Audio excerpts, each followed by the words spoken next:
Di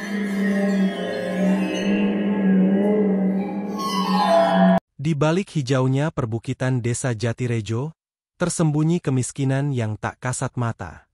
Di sanalah tinggal Bagas, buruh tani serabutan yang setiap harinya berjibaku dengan lumpur, panas, dan upah tak seberapa.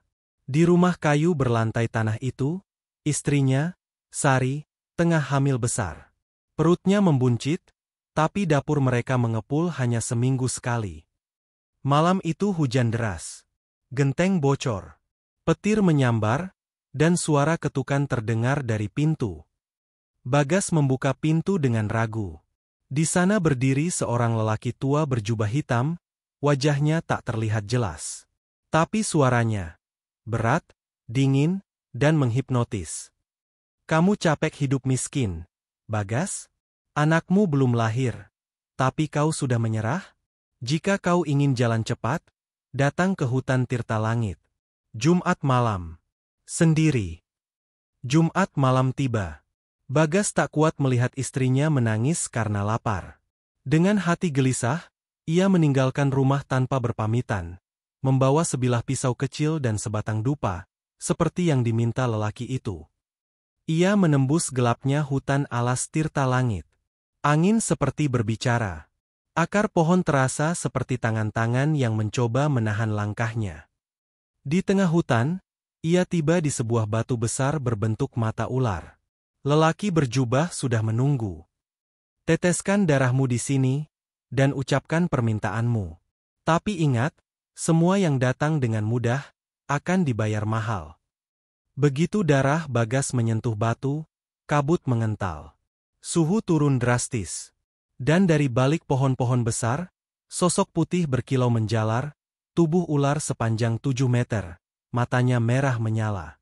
Siluman itu menatap langsung ke jiwa Bagas. "Kau telah memanggilku. Hajatmu kuterima. Emas dan kelimpahan akan datang. Tapi kau akan memberiku sesuatu yang paling kau cintai." Bagas tak sempat bertanya. Siluman sudah menghilang, hanya bau amis yang tertinggal. Pagi harinya, seolah dunia berbalik arah. Ada transfer uang masuk ke rekening Bagas, padahal ia tak punya rekening. Seorang pemilik toko mendadak ingin memborong hasil panennya dengan harga 5 kali lipat. Bahkan kepala desa datang menawarkan lahan kontrakan. Sari heran. Tapi Bagas hanya tersenyum, meski dalam hatinya gemetar. Malamnya, Sari bermimpi buruk. Ia melihat ular putih melingkari perutnya, menjilat pusarnya, lalu menghilang ke dalam tubuhnya. "Mas, aku mimpi, perutku dikelilingi ular," dia bilang, "anak kita, bukan milik kita lagi." Hari kelima setelah ritual. Ayam jago mereka mati tergorok di kandang, darahnya membentuk pola melingkar. Kambing tetangga mati mendadak. Bahkan langit-langit rumah mereka mulai meneteskan cairan merah, seperti darah. Sari makin takut. Tapi Bagas justru menutupinya, menyuruh istrinya berdoa lebih sering. Malam itu, saat lilin kamar hampir padam, siluman datang lagi. Tapi kali ini, langsung ke sisi tempat tidur mereka. "Waktunya mendekat. Aku tak sabar mencicipi daging segar darahmu. Tapi bayi dalam kandungan itu akan menjadi hadiah utama." Pagi itu, Sari terbangun lebih awal. Ia membuka jendela, menghirup udara segar. Tapi saat ia menunduk, ia melihat daun-daun pisang di belakang rumah basah oleh darah segar. Tak ada bangkai hewan. Tak ada luka di tubuhnya. Tapi darah itu, seperti baru keluar tadi malam. Bagas pura-pura tak tahu. Tapi malam sebelumnya, ia mendengar suara yang sama. Desis ular, dan suara bayi menangis dari dalam perut istrinya. Waktu berjalan, dagingnya menguat, "Aku bisa merasakannya. Janinmu sudah mulai matang." Sejak malam itu, Sari merasa seperti diperhatikan. Ketika sedang menjemur pakaian, ia melihat mata merah dari balik semak. Saat memasak, bayangan panjang melintas di dinding rumah. Saat tidur, ia mulai mendengar suara laki-laki tua berbisik di telinganya. Sementara itu, Bagas makin terobsesi dengan kekayaan. Ia mulai sombong, memakai emas, membangun rumah baru. Tapi ia menolak bicara tentang darah yang muncul di setiap sudut rumahnya. Malam itu, hal tak masuk akal terjadi. Sari mengadu. "Mas, perutku menangis." Bagas awalnya mengira itu delusi kehamilan. Tapi saat ia tempelkan telinga ke perut istrinya, suara bayi menangis terdengar jelas. Tapi bukan tangisan biasa, suara itu seperti suara bayi yang ketakutan. "Aa, a, a." Suara tangisan pelan, lalu berganti suara ular. "SSSSSH, waktunya hampir tiba." Sari diam-diam pergi ke pasar bawah, menemui seorang dukun tua bernama Mbah Sekar, perempuan sepuh dari Gunung Widoro. Saat Sari menjelaskan semuanya, Mbah Sekar terdiam lama, lalu membuka lemari usang dan mengeluarkan ikat kepala kuno bertuliskan aksara Jawa kuno. "Suamimu telah mengikat perjanjian dengan siluman, naga tirta langit. Kau hamil bukan hanya anak manusia. Kau juga mengandung setengah jiwa siluman. Jika anak itu lahir, dan darahnya menetes ke tanah hutan itu, kebangkitan siluman akan sempurna." Bagas pulang ke rumah dengan tubuh penuh darah. Ia mengaku tabrak anjing, tapi darah itu kental dan amis. Malamnya, ia bermimpi berada dalam lorong batu penuh sesajen membusuk, dan di ujung lorong, ada gerbang kayu besar dengan simbol ular melingkar dan janin menangis di tengahnya. Ia membuka pintu itu, dan di baliknya, anaknya berdiri, tanpa mata, menggenggam tali pusarnya sendiri. "Ayah, aku sudah sampai. Kenapa kau serahkan aku ke mereka?" Kandungan Sari memasuki bulan ke-9. Tapi keanehan justru makin menjadi. Setiap malam, janinnya bergerak seperti berontak. Gerakannya kasar, bahkan sampai membuat tulang rusuk Sari memar. Saat diperiksa bidan desa, detak jantung bayi itu terdengar ganda. Sari ketakutan. Ia menangis dan memohon pada Bagas untuk berhenti. Tapi Bagas justru memukul tembok dan mengunci dirinya semalaman. "Lahirkan aku, biar dunia tahu wajahku. Aku lahir bukan untuk hidup, tapi untuk menagih nyawa."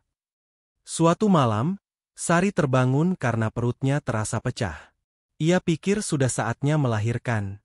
Tapi yang mengalir bukan air ketuban, melainkan darah hitam pekat yang menguap. Ruangan langsung bau anyir dan amis seperti bangkai lama. Bagas panik. Tapi saat ia menoleh ke ranjang, Sari sedang tersenyum aneh, matanya kosong. Ia berbicara dengan suara, bukan miliknya. "Satu malam lagi, dan tubuh ini akan membuka gerbang. Kau tak bisa lari, Bagas, karena semua sudah ditulis sejak darah pertama." Mbah Sekar datang ke rumah mereka, membawa dupa merah, kendi air dari Gunung Widoro, dan bacaan kuno dari lontar Jawa. Ia memulai ritual penolakan roh siluman dari tubuh Sari. Tapi ketika mantra dibaca, tubuh Sari melayang. Lalu terdengar suara ribuan ular berdesis di dalam kamar. "Wes telat, jiwa anakmu setengah ewes diculik. Kecuali Bagas rela bayar dengan jiwanya sendiri, ritual ini bakal gagal. Silumane wis ora mung nunggal karo jabang bayi, wis numpang ing rahim lan pengen metune nganggo darah tumbal."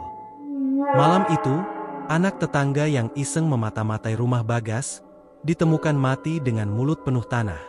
Mayatnya dikubur keesokan harinya, tapi tanah menolak jasadnya.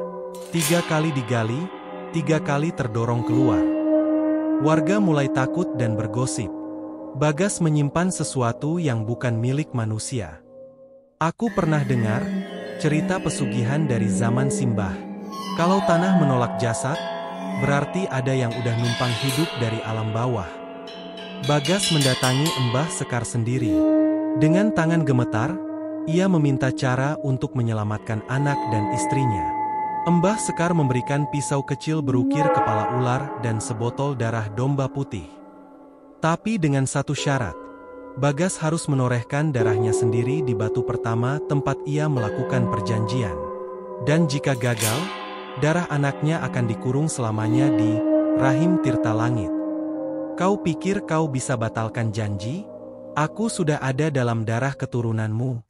Tak ada yang bisa menyelamatkanmu, kecuali kau yang menyerahkan dirimu sepenuhnya. Bagas kembali ke alas tirta langit, membawa pisau dan darah domba putih seperti petunjuk Mbah Sekar. Malam gelap tanpa bulan. Hutan terasa seperti hidup.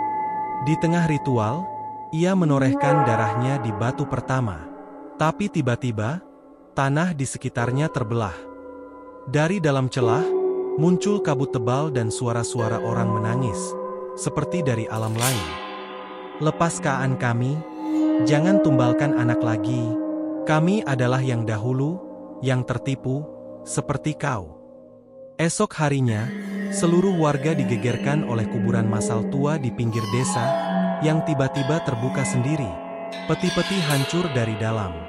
Tanahnya mencuat, seperti ada yang bangkit. Di antara makam yang terbuka, ada satu lubang besar. Dan di dalamnya, terdapat kerangka janin yang terikat tali pusar sepanjang 5 meter. Gusti Allah, bayi apa itu? Siapa yang lahir? Siapa yang dikubur? Ini, udah bukan urusan manusia lagi. Malam itu, Bagas mengalami penglihatan.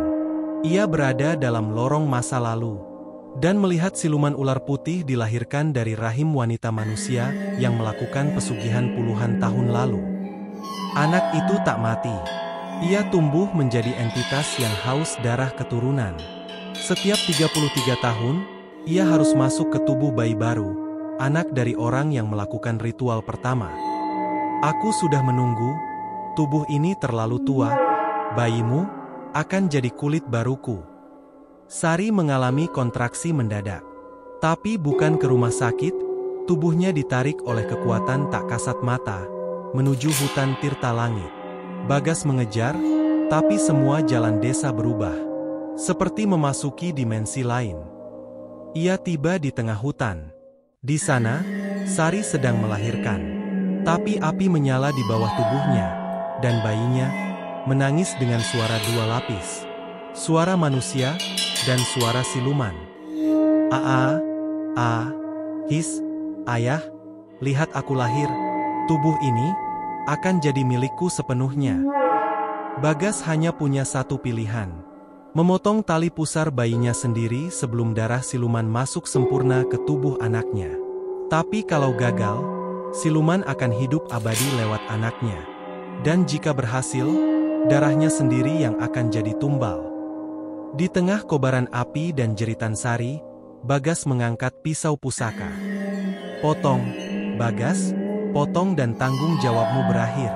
Tapi ingat, anakmu akan menangis. Tanpa jiwa, tanpa cahaya, tanpa bapak. Sari pingsan setelah ledakan cahaya hitam dari tubuh bayinya. Tapi saat Bagas menggendong tubuh anaknya, bayi itu sudah tak bernyawa. Tak ada denyut, tak ada tangisan. Tapi, anehnya, tubuhnya tetap hangat. Sari dibawa pulang. Tapi saat sadar, ia langsung berteriak histeris.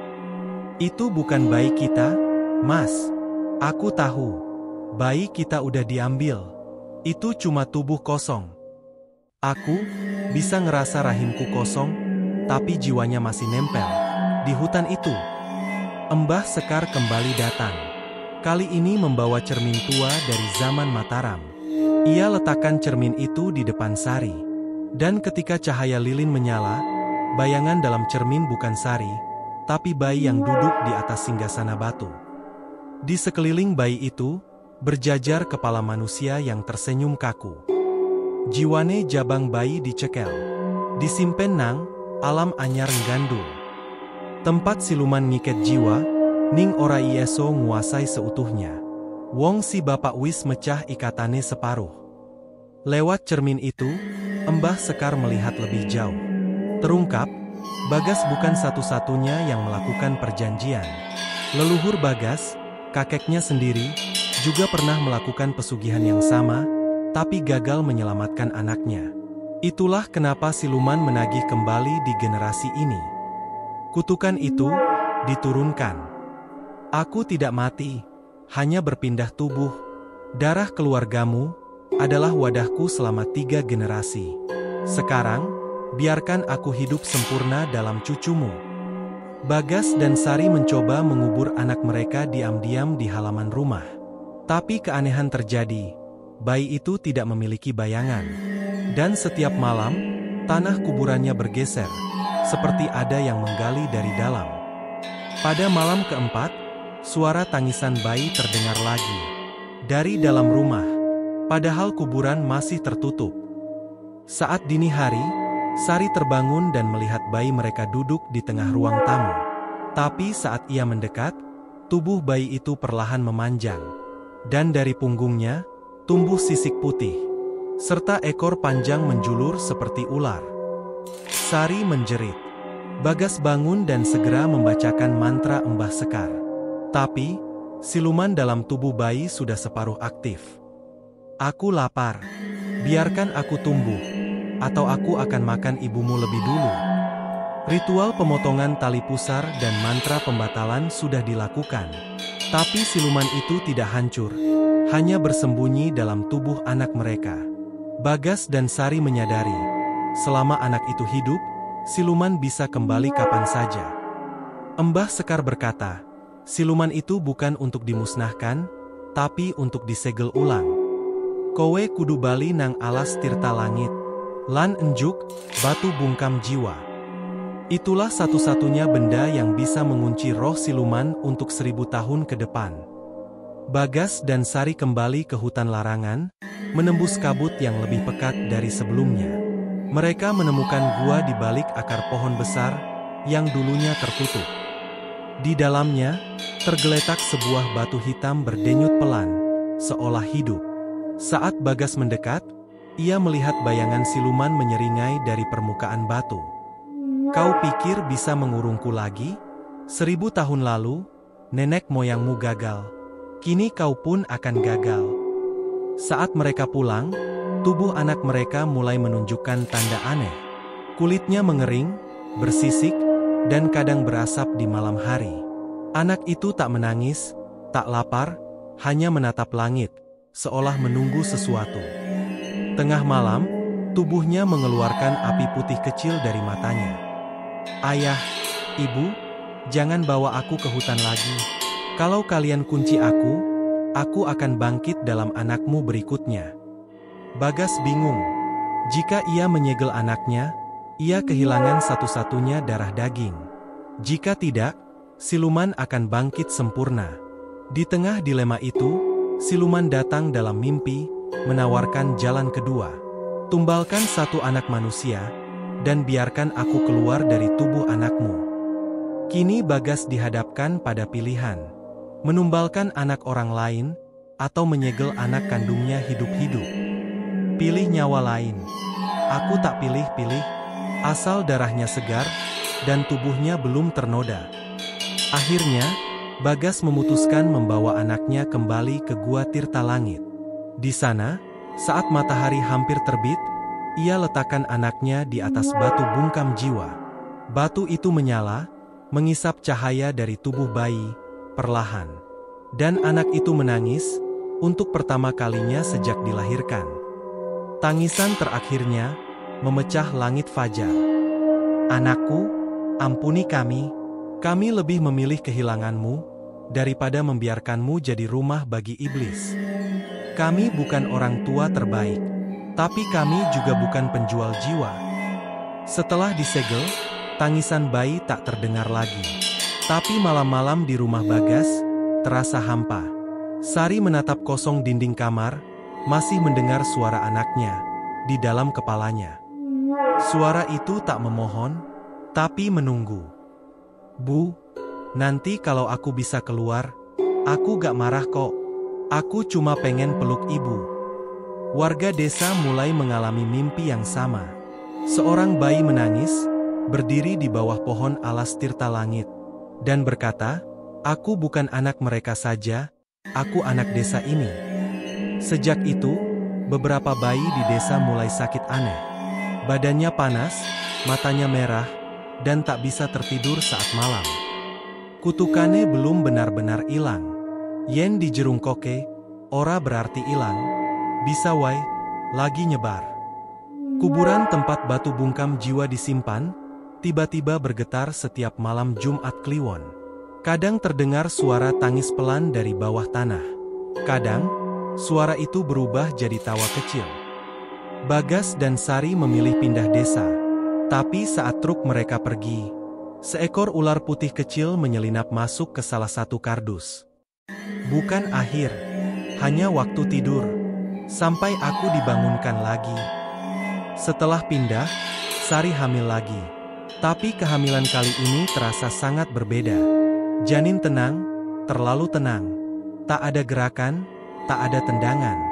Tapi saat diperiksa dokter, hasil USG menunjukkan bayangan lain dalam rahimnya.